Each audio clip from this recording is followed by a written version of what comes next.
بسم اللہ الرحمن الرحیم۔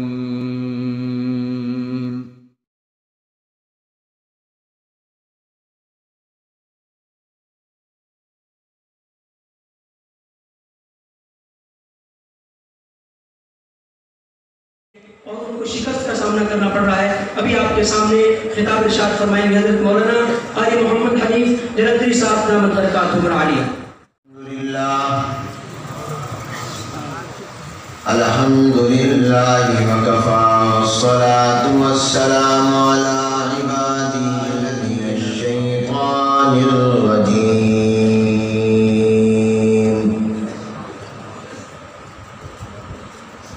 بسم اللہ الرحمن الرحیم۔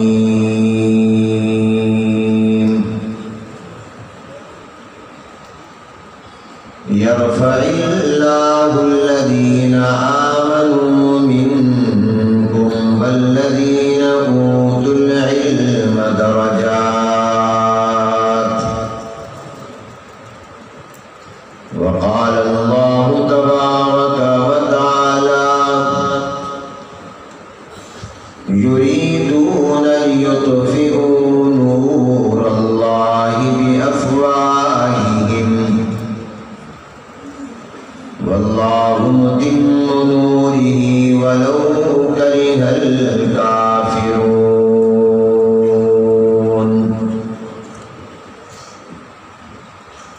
صدق الله العظيم وصدق رسوله النبي الكريم، ونحن على ذلك لمن الشاهدين والشاكرين، والحمد لله رب العالمين۔ اللهم صل على محمد وعلى آل محمد كما صليت على إبراهيم وعلى آل إبراهيم إنك حميد مجيد۔ اللهم بارك على محمد وعلى آل محمد كما باركت على إبراهيم وعلى آل إبراهيم إنك حميد مجيد۔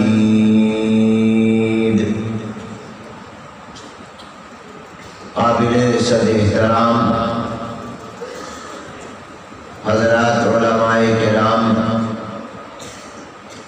اساتذہ کرام، بزرگان محترم، طلباء عزیز اور برادران اسلام، السلام علیکم ورحمۃ اللہ وبرکاتہ۔ آج بتاریخ 8 رجب المرجب سن 1441 ہجری مطابق 4 مارچ سن 2020 بروز بدھ بعد نماز عشاء اہل سنت والجماعت اور اسلامی جمہوریہ پاکستان کی معیاری ممتاز دینی درسگاہ جامعہ عمر بن الخطاب شاہ رکن عالم کالونی ملتان پاکستان کے اس سالانہ اجتماع میں ہم سب کی شرکت باعث سعادت ہے۔ دعا ہے کہ اللہ تبارک و تعالی اسے ہماری بخشش، مغفرت اور نجات کا سبب بھی بنائے۔ میں شکر گزار ہوں ممتاز عالم دین، داعی الی اللہ، مبلغ اسلام حضرت مولانا کریم بخش صاحب دامت برکاتہ العالیہ اور شیخ الحدیث حضرت مولانا محمد یاسین صابر صاحب دامت برکاتہ العالیہ اور اساتذہ کرام اور منتظمین کا، جنہوں نے آج کے اس بابرکت اجتماع میں شرکت کی دعوت دے کر اس سعادت میں شریک کیا، اور ان تمام خوش نصیب قرآن کریم کے حافظوں، قاریوں اور دورہ حدیث سے فارغ ہونے والے فضلائے کرام کو، ان کے والدین کو، عزیز و اقارب کو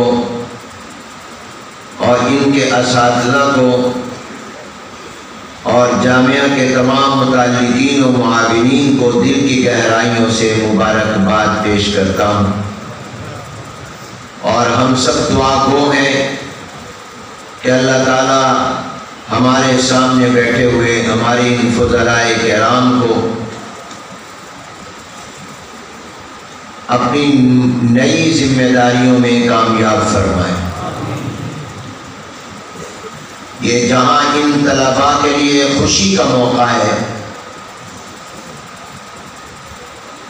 اور اللہ نے ان کو یہ دن دکھایا کہ 16-17 سال پہلے انہوں نے جس سفر کا آغاز کیا تھا، آج یہ اس کی ایک اہم منزل تک پہنچے، اور آج سے یہ ایک نئی زندگی اور نئے سفر کا آغاز کر رہے ہیں۔ اللہ تعالیٰ قدم قدم پر ان کی حفاظت بھی فرمائے اور ان کو سرخرو اور کامیاب بھی فرمائے۔ دینی مدارس اور جامعات میں آج کل اس طرح کے پرانوار اجتماعات کی ایک بہار آئی ہوئی ہے، اور ان تمام تقریبات و اجتماعات کے دلہ یہ طلباء کرام ہیں جو اپنی تعلیم ایک حد تک مکمل کر کے جا رہے ہیں۔ ہم سب باراتی ہیں، یہ دلہا ہیں اور ہم سب باراتی ہیں، اور ہم ان سب کے لیے دعا گو ہیں کہ اللہ تبارک و تعالی ان کو زندگی کے آخری سانس تک دین کی خدمت کے لیے قبول فرمائے،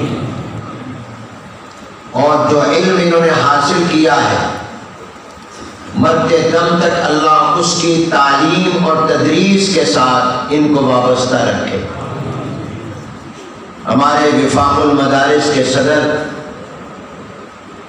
شیخ الحدیث استاد العلماء حضرت مولانا سلیم اللہ خان صاحب رحمۃ اللہ علیہ فرمایا کرتے تھے طلباء کو کہ اگر تمہیں کسی مدرسے میں پڑھانے کے لیے بڑی کتابیں نہ ملیں، دورہ حدیث کا کوئی سبق نہ ملے، مشکات کے درجے کا سبق نہ ملے، اور کوئی کتاب پڑھانے کی تمہیں نہ موقع ملے، صرف نورانی قاعدہ مدرسہ تمہیں دے دے تو تم نے نورانی قاعدہ بھی پڑھانا ہے۔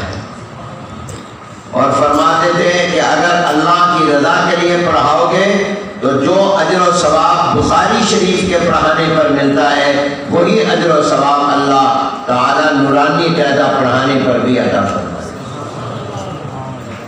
اور قاعدے سے مجھے یاد آیا، ایک مرتبہ پاکستان کے ایک وزیر داخلہ تھے جو پہلے سندھ کے گورنر بھی رہے، تو جس زمانے میں وہ وزیر داخلہ تھے اس زمانے میں ملک کے صدر جبری طور پر بنے ہوئے تھے پرویز مشرف۔ تو اس وزیر داخلہ نے یہ کہا کہ ہم قاعدہ پڑے ہوئے کے ہاتھ میں ملک نہیں دے سکتے، اس کی مراد یہ تھی کہ ہم یہ ملک مولویوں کے حوالے نہیں کر سکتے، اور ہمیں اس نے گویا ایک طرح کی تعریض کی کہ یہ تو قاعدہ پڑے ہوئے ہیں، نورانی قاعدہ پڑے ہوئے لوگوں کو ہم ملک نہیں دے سکتے۔ تو مجھے اخباری نمائندوں نے پوچھا کہ آپ اس پر کیا تبصرہ کرتے ہیں، تو میں نے فوراً جو اللہ نے میرے دل میں تبصرہ ڈالا وہ میں نے کہا، اور وہ بڑا پھر لوگوں نے اس کو آگے نقل بھی کیا، میں نے کہا کاش یہ ملک قاعدہ پڑے ہوئوں کے ہاتھ میں ہوتا تو کسی قاعدے سے چل رہا ہوتا، بے قاعدہ لوگوں کے ہاتھ میں آیا اس لیے بے قاعدہ چل رہا ہے۔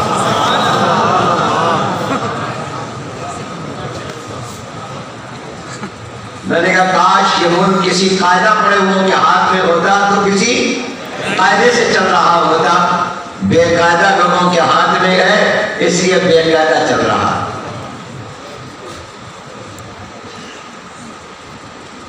تو اگر اللہ تبارک و تعالیٰ کسی مدرسے میں میرے عزیز طلباء نورانی قاعدہ پڑھانے کی توفیق عطا کر دیں تو اس کو بھی سعادت سمجھنا، اور اللہ کی رضا کے لیے پڑھاؤ گے تو جو ثواب بخاری اور ترمذی اور ابو داؤد کے پڑھانے پر ملتا ہے وہی ثواب اللہ آپ کو نورانی قاعدہ اور چھوٹی کتابوں کے پڑھانے پر بھی عطا فرمائے۔ عام طور پر یہ خواہش و کوشش ہوتی ہے، کوئی بری بات بھی نہیں کہ مجھے بڑے درجات کا سبق ملے تاکہ میں محنت زیادہ کروں، مطالعہ کروں، میرا علم ترقی کرے، لیکن بڑی کتابوں کے ساتھ ساتھ چھوٹے درجات اور چھوٹی کتابوں کو بھی کبھی چھوٹا نہ سمجھنا، ان کو بھی ضرور پڑھانا۔ میرے دادا، میرے جد امجد استاد العلماء حضرت مولانا خیر محمد صاحب جالندری رحمت اللہ علیہ خیر المدارس میں اپنی عمر کے آخری سال تک بخاری شریف بھی پڑھاتے تھے اور نحو میر بھی پڑھاتے تھے۔ آپ ہمارا مدرسے کا ریکارڈ دیکھیں تو بخاری آخری درجے والی کتاب اور نحو میر یہ اولا ثانیہ میں پڑھائی جاتی ہے، بعض جگہ اولا میں پڑھائی جاتی ہے، اولا میں، تو اولا میں نحو میر پڑھاتے تھے اور ادھر بخاری پڑھاتے تھے۔ تو ماشاء اللہ تعالیٰ حضرت مفتی محمد عبداللہ صاحب دامت برکاتہ اللہ ان کی عمر میں برکت دے، انہوں نے فرمایا کہ حضرت کے آخری سال میں نے آپ کے دادا جان سے نحو میر پڑھی۔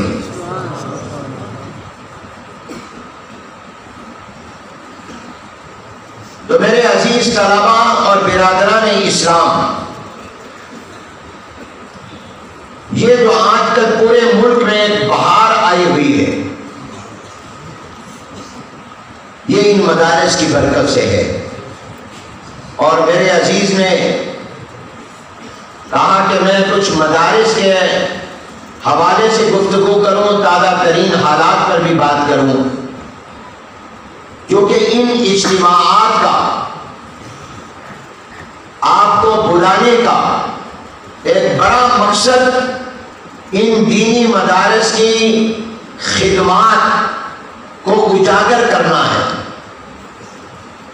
کہ ملک اور قوم، امت مسلمہ اور انسانیت کی خدمت کا کتنا عظیم الشان کام اللہ تبارک و تعالی ان مدارس سے اور ان مدارس کے بوریا نشین علماء سے اللہ لے رہا۔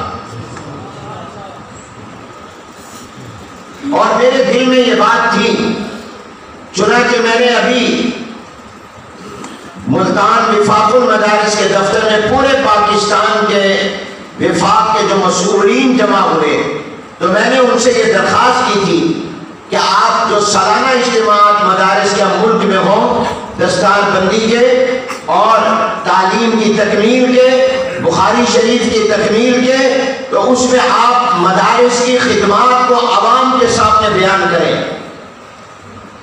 تاکہ لوگوں کو پتہ چلے کہ یہ مدرسہ کتنا عظیم الشان کام کر رہا ہے۔ اور میرے اپنے دل میں یہ تھا کہ میں بھی جس جگہ جاؤں گا اس کو بیان کروں گا۔ بہت سے پروگراموں میں گیا مگر مجھے وہاں پر تفصیل سے یہ بیان کرنے کا موقع ہی نہیں ملا. آگے وہ کتاب ہوتی تھی اور دوسرے موضوعات آ جاتے تھے. تو آج الحمدللہ میں ذرا اس پر تفصیل سے بات کروں گا. آپ تھک تو نہیں گئے؟ جو کہتے ہیں ہم تھک گئے وہ ہاتھ کھڑا کریں.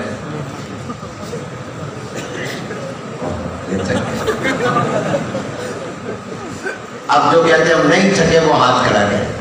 ماشاءاللہ، جزاک اللہ. اور خاص طور پر یہ فضلاء ان باتوں کو نوٹ کریں اور پھر اس کو آگے پہنچائیں. فَلْيُبَلِّغِ الشَّاهِدُ الْغَائِبَ. اور عوام کو بھی ذرا غور سے سننا چاہیے کہ یہ مدارس جن کے لیے آپ دعائیں کرتے اور تعاون کرتے ہیں یہ کیا خدمت کر رہے ہیں. پہلی بات یہ یاد رکھیے کہ مدرسہ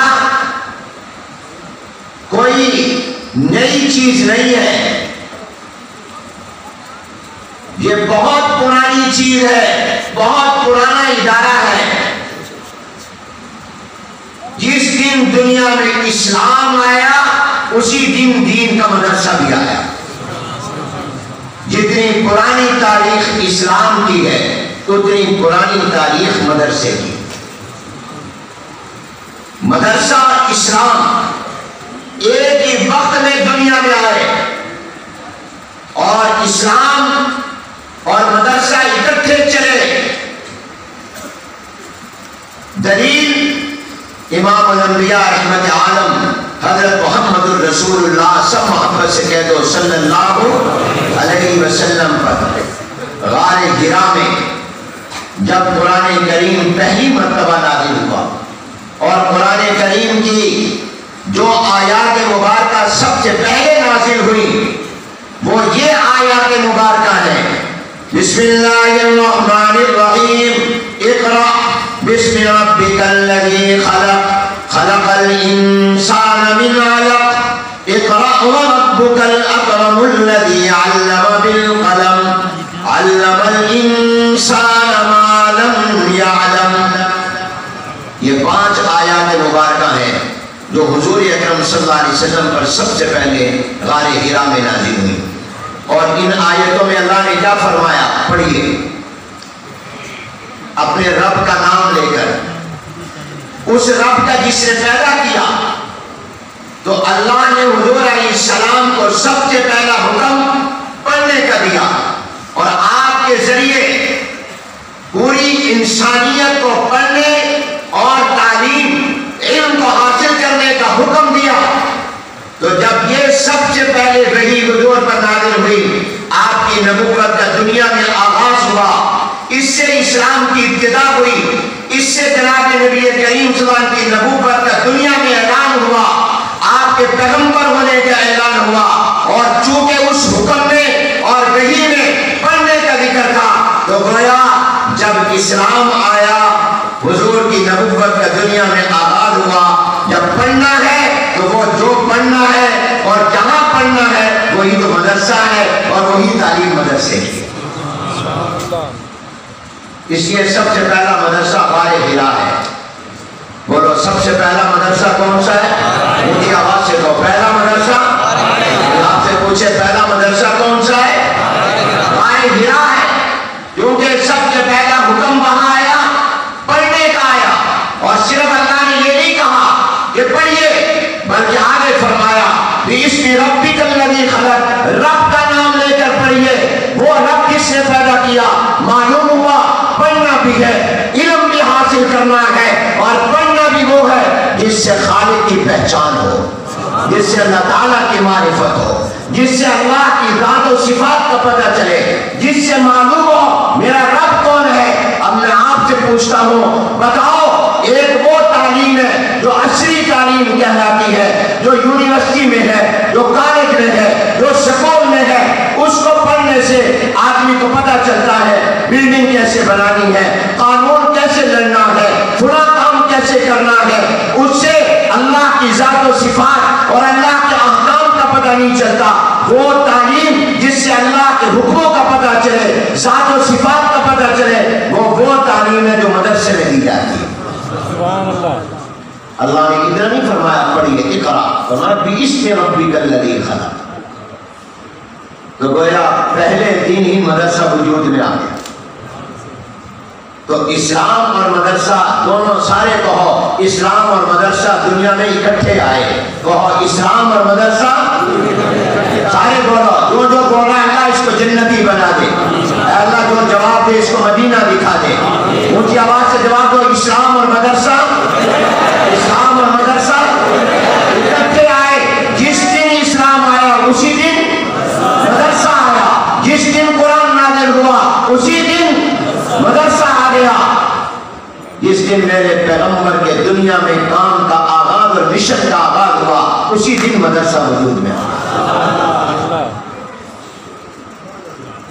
نماز کا حکم، عبادت کا حکم بھی بعد میں آیا، یہ آیتیں بعد میں آئی۔ بسم اللہ الرحمن الرحیم، یا ایھا المزمل قم اللیل الا قلیلا۔ میرے پیغمبر کھڑے ہوئے ہیں، یہ حکم عبادت کا بعد میں آیا۔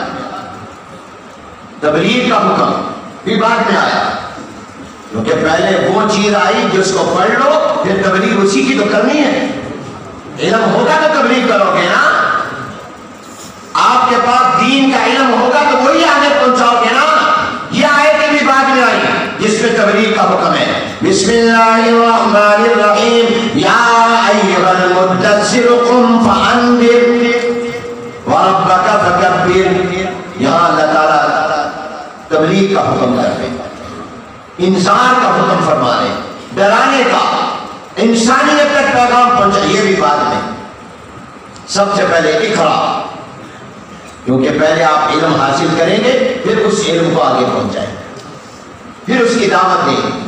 پہلے آپ اسلام کو سیکھیں گے، اسلام کا علم حاصل کریں گے بنیادی، پھر وہ آپ اسلام آگے پہنچائیں گے۔ تو جس دن دنیا میں اسلام آیا اسی دن مدرسہ ہے، تعلیم کا حکم آیا، جہاد کا حکم اللہ نے مکی زندگی میں دیا ہی نہیں۔ 13 سال اعلان نبوت کے بعد حضور علیہ السلام مکہ المکرمہ میں رہے، جہاد کا حکم نہیں آیا، مدینہ طیبہ میں جا رہا ہے، مدینہ میں۔ سب سے پہلا حکم پڑھنے کا ہے، علم حاصل کرنے کا ہے، اور علم بھی مطلق نہیں، وہ علم جس سے رب کی پہچان ہو، وہ علم جس سے خالق کی معرفت ہو، یہ سب سے پہلا حکم آیا ہے۔ تو اس لیے یہ دعویٰ دلیل سے ثابت ہوا کہ جس دن دنیا میں اسلام آیا اسی دن یہ مدرسہ نئی چیز نہیں ہے۔ اور آپ یاد رکھیں، جب تک بر صغیر پر انگریز قابض نہیں ہوا، 1857 تک مسلمانوں کے تعلیمی مرکز کا نام مدرسہ۔ آپ مسلمانوں کی تاریخ اٹھا کر دیکھیں، آپ کو مسلمانوں کی تاریخ میں مسلمانوں کے تعلیمی مرکز کا نام سکول نہیں ملے گا، کالج نہیں ملے گا، یونیورسٹی نہیں ملے گا، صرف مدرسہ ہے۔ بغداد میں دیکھ لو، دمشق میں دیکھ لو، آپ مصر میں دیکھ لو، دنیا کی تاریخ کو اٹھا کر دیکھو، آپ کو مسلمانوں کے تعلیمی مرکز کا نام مدرسہ ہے۔ یہ تو جب انگریز آیا اس نے آ کر مدرسے کا نام ختم کیا، نصاب تعلیم ایک تھا، نظام تعلیم ایک تھا، اس کو ختم کیا۔ یہ الگ موضوع ہے۔ تو میرے عزیزوں، پہلی بات یہ میں نے عرض کی کہ مدرسے کی اہمیت سمجھو۔ مدرسہ اس دن بنا جس دن دنیا میں اسلام آیا، اسلام کے ساتھ ساتھ مدرسہ چلا۔ اب اس مدرسے نے کیا کیا؟ اب ہم اپنے دور میں آ جائیں، شروع سے لے کر اب تک ذرا انگلیوں پر گنتے جائیے، میں چند ایک بطور مثال عرض کر رہا ہوں۔ مدرسے کی سب سے بڑی خدمت یہ ہے، مدرسے کا سب سے بڑا کارنامہ یہ ہے، اور مدرسے کی سب سے بڑی محنت اور کاوش یہ ہے کہ اس نے اسلام کے تمام علوم کو اصل اور مکمل شکل میں آج تک باقی رکھا ہے۔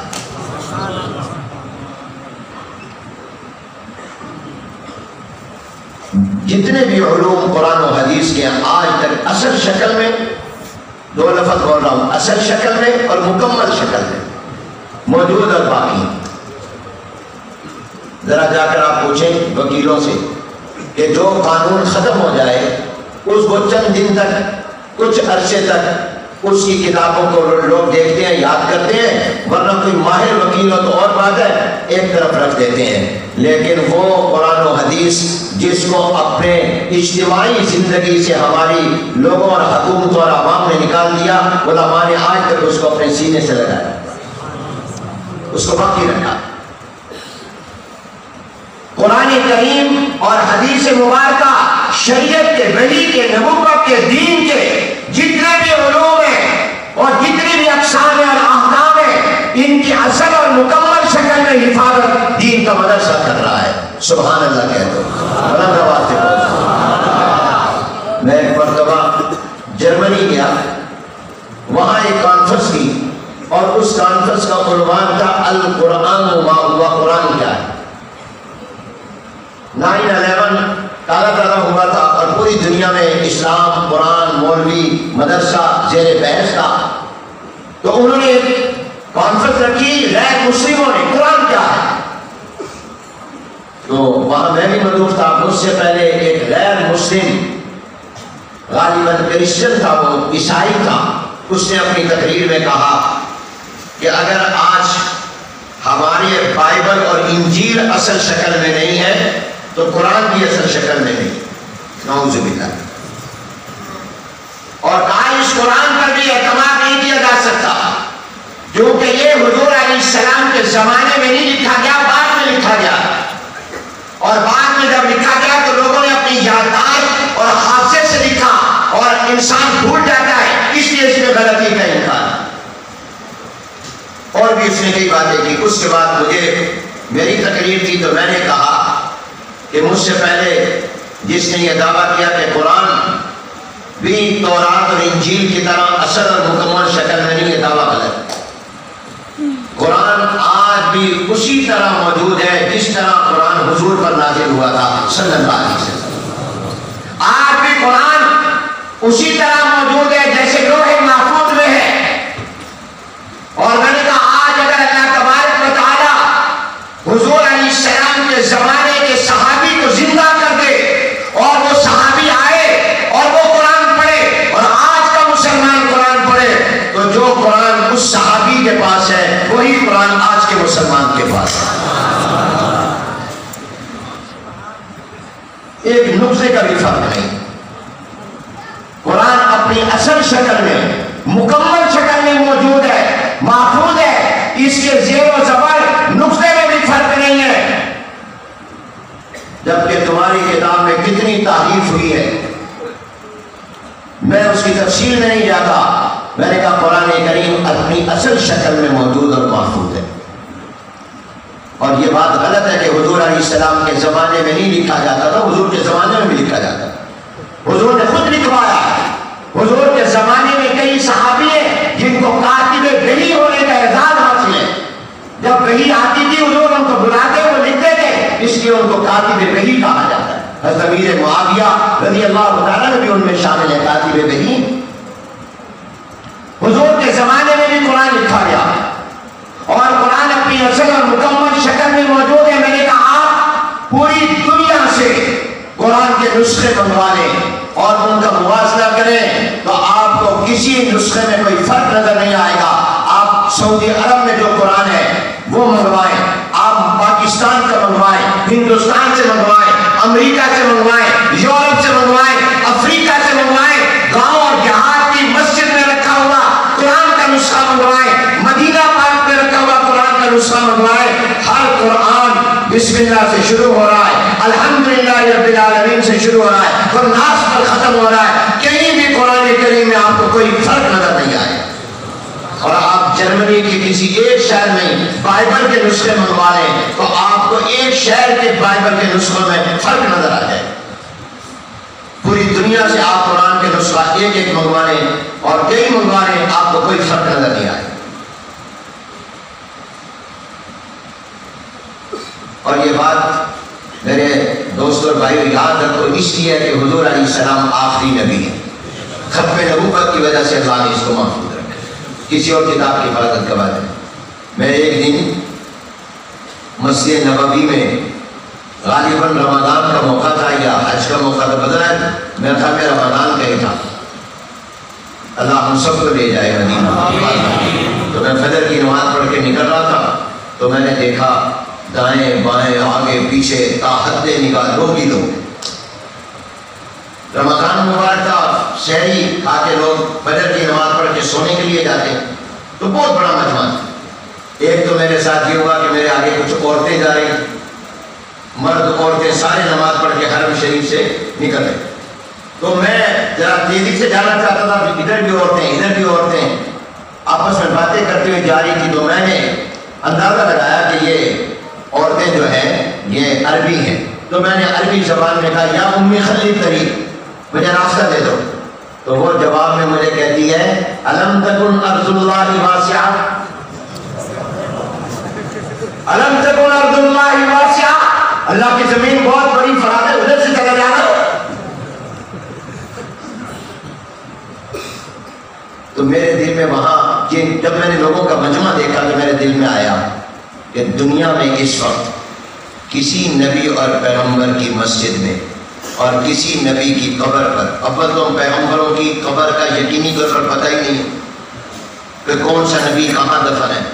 ہم بغداد گئے تو وہاں ایک قبرستان میں گئے تو میزبانوں نے کہا یہاں ذرا دعا کر لو، حاضری دے لو، یہ ایک نبی کی قبر ہے. ہم نے کہا کس کی؟ کہا حضرت یوشع بن نون علیہ السلام، اللہ کے پیغمبر، حضرت موسیٰ علیہ السلام کے خادم، سورہ کہف میں جن کا ذکر. تو ہم نے وہاں دعا فاتح پڑھی. اس کے بعد ہمارا اردن جانا ہوا. اس سفر میں بھی 1950 میں اب بھی جاؤ تو وہاں پر ہمیں میزبان ایک قبرستان میں لے گئے، کہتی ایک پیغمبر کی قبر ہے، یہاں آپ حاضری دیں، دعا کر لیں. میں نے کہا کون سے نبی؟ کہا یوشع بن نون علیہ السلام. میں نے کہا یہ یہاں دفن ہے یا بغداد میں ہے؟ کیونکہ ابھی اس سفر میں تو ہم بغداد میں ہیں. انہوں نے کہا بعض کہتے ہیں کہ وہاں پر دفن ہے، بعض کہتے ہیں. تو یقین ہوا؟ یقین نہ ہوا. بہت سے نبیوں کا پتہ ہی نہیں کہ کہاں پر ہے، اور جن کا پتہ ہے وہ بھی یقین ہی نہیں کہ یہاں پر ہے. مگر ایک ہستی ایسی ہے جن کے بارے میں 100% پتہ ہے کہ وہ کہاں آرام کر رہے ہیں. بولو وہ کون سی ہستی ہے؟ کوئی شک ہے؟ یقینی قطعی طور پر وہ کون سے؟ امام الانبیاء رحمت عالم حضرت محمد الرسول اللہ صلی اللہ علیہ وسلم کو مدینہ. ہمارے استاد تھے شیخ الحدیث حضرت علامہ مولانا محمد شریف صاحب کشمیری، جن سے ہم نے بخاری پڑھی. تو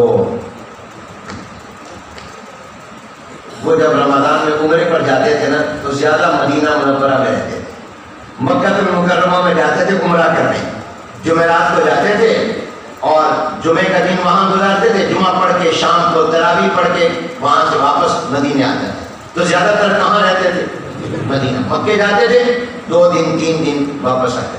تو ایک دن کسی نے کہا حضرت آپ کیا وجہ ہے جب عمرے پر آتے ہیں تو مدینہ منورہ میں زیادہ رہتے ہیں، مکہ المکرمہ میں کم رہتے ہیں، وہاں آپ زیادہ کیوں نہیں رہتے؟ تو حضرت رحمت اللہ علیہ نے فرمایا ہمارے استاد محترم نے کہ مدینے میں جس ہستی کا گھر ہے، جو ہستی یہاں رہتی ہے وہ یہیں پر ہے، وہ ملتان میں نہیں ہے. اور مکے میں جس کا گھر ہے وہ ملتان میں بھی ہے. یعنی اللہ تبارک و تعالیٰ تو ہر جگہ ہے، حاضر ناظر ہے، اور جناب نبی کریم صلی اللہ علیہ وسلم اپنے روضہ مبارک میں ہے. تو میں یہ عرض کر رہا تھا کہ حضور علیہ السلام کے بارے میں یقینی طور پر پتہ ہے کہ وہ کہاں ہے. تو میرے دل میں آیا بار کئی پیغمبروں کا پتہ ہی نہیں. جن کا پتہ ہے ان کی قبر پر اتنا لوگوں کا پورا سال ہجوم نہیں ہے جتنا آمنہ کے لال کے روضہ مبارک پر ہے. کیوں؟ اللہ نے جس پیغمبر کو باقی جس پیغمبر کی نبوت کو باقی رکھنا تھا، اللہ نے اس کی مسجد کو بھی باقی رکھا، اس کے روضہ مبارک کو بھی باقی رکھا، اس کی قبر کو بھی اللہ نے رکھا، کیونکہ اس کے کلمے کو اللہ نے قیامت تک باقی رکھا. اس لیے قرآن کو بھی اللہ نے باقی رکھا. بات سے بات نکلی، میں یہ عرض کر رہا تھا کہ میں نے ان سے کہا کہ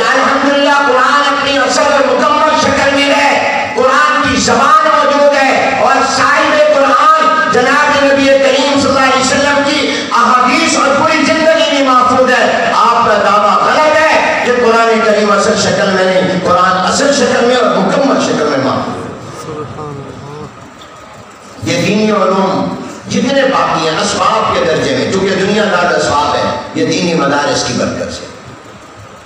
یہ بہت بڑی خدمت ہے ان مدارس کی کہ انہوں نے ان علوم کو باقی رکھا ہوا ہے. یہ پڑھتے پڑھاتے مارکیٹ میں اس کی ویلیو ہو یا نہ ہو, اس کی بنا پر نوکری ملے نہ ملے, پھر بھی علماء پڑھاتے ہیں اور آپ پڑھتے ہیں اس لیے کہ اس مارکیٹ میں اگرچہ دنیا داروں کو اس کی قیمت کا پتہ نہ ہو, مگر اس کی مارکیٹ جنت میں بہت ہے, آخرت میں بہت.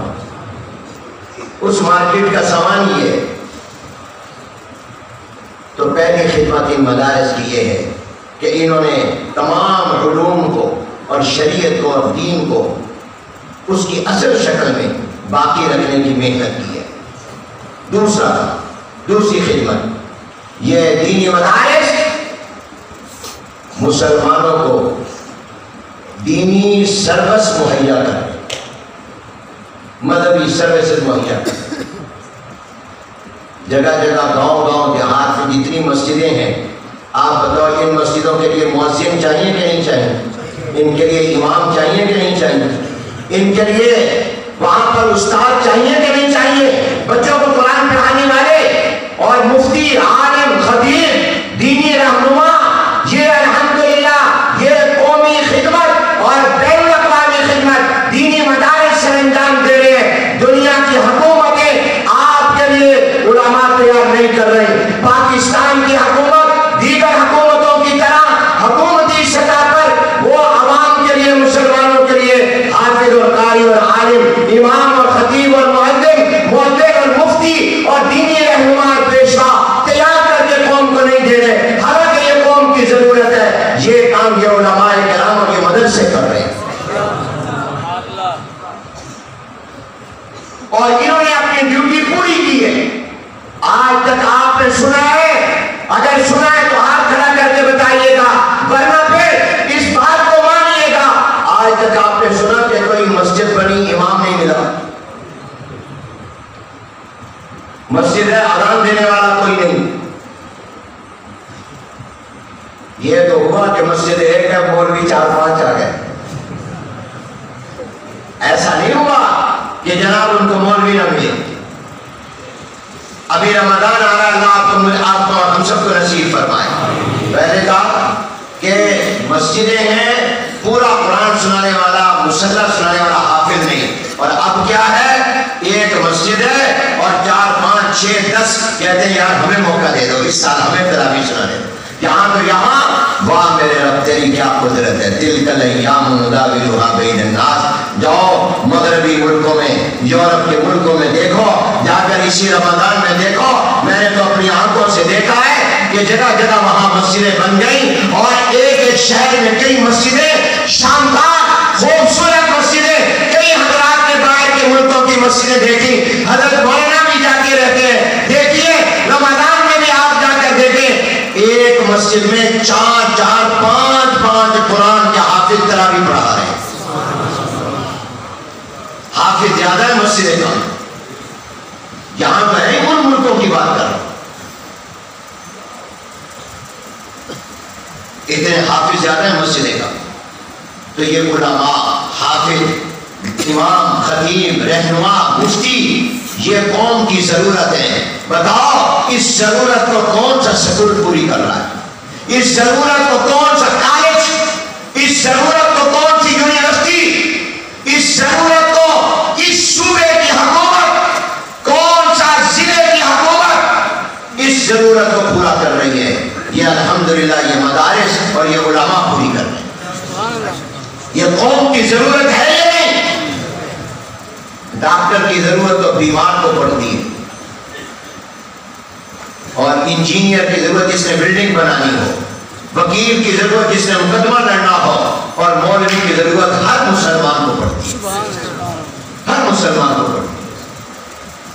اس کی شادی نہیں ہو سکتی جب تک مولوی نہ ہو, نکاح نہیں ہو سکتی. اذان اس کے کانوں میں یا تو مولوی دے گا یا مولوی کی سکھایا ہوا کوئی دے گا, جس نے مولوی سے اذان سیکھی ہو.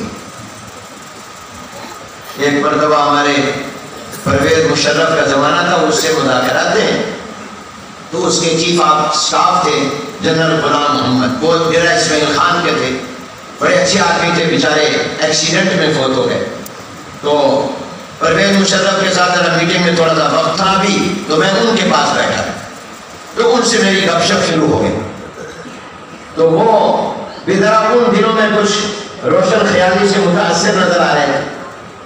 تو کیا کہ یہ مدرسوں کی مولویوں کی کیا ضرورت ہے، جگہ جگہ مدرسے اور مولوی. میں نے کہا آپ سچ بتائیے، آپ کو قرآن آتا ہے؟ کہا ہاں کچھ نہ کچھ قرآن پڑھتا ہوں. میں نے کہا کچھ دین کا پتہ ہے؟ کہتا پتہ ہے. میں نے کہا آپ سچ بتائیے، یہ آپ کو کس نے بتایا؟ یہ جو قرآن آپ کو آتا ہے یہ کہاں سے آپ نے سیکھا؟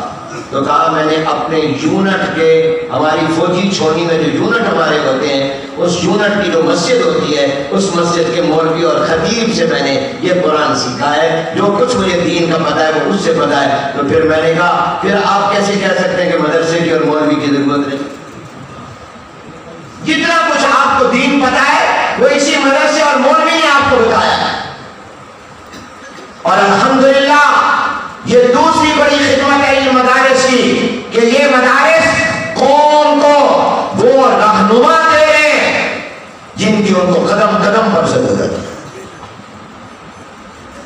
دینی علوم کی حفاظت، ان کی اشاعت، تعلیم و تعلم، پڑھنا پڑھانا، اور پھر مذہبی سطح سے مہیا کرنا، اور ایسے رجال کار اور افراد دینا جو قوم کی رہنمائی کریں، جو مدرسے کام کریں. تیسری ان کی خدمت یاد کر رہے ہو؟ تیسری خدمت یہ قوم کے اندر محبت اور پیار پیدا کرتے ہیں، اتحاد اور اتفاق پیدا کرتے ہیں، وحدت، ایک قوم بناتے ہیں. وہ کیسے؟ آپ مجھے بتائیے کیا ہر مدرسے میں پنجابی، پٹھان، بلوچی، سندھی، سرائکی یہ سارے ایک چھت کے نیچے رہتے اور پڑھتے ہیں کہ نہیں؟ بولو پڑھتے ہیں. یہ آپس میں ایک کمرے میں رہتے ہیں، ایک درسگاہ میں پڑھتے ہیں. اور کبھی آپ نے سنا ان میں لڑائی ہوئی ہو؟ پتہ کرو یہاں تھانہ جو لگتا ہے کبھی اس میں ہمارے طلباء کی لڑائی کا کوئی پرچہ درج ہوا؟ آپ لوگوں نے قوم کو تقسیم کیا زبان کی بنیاد.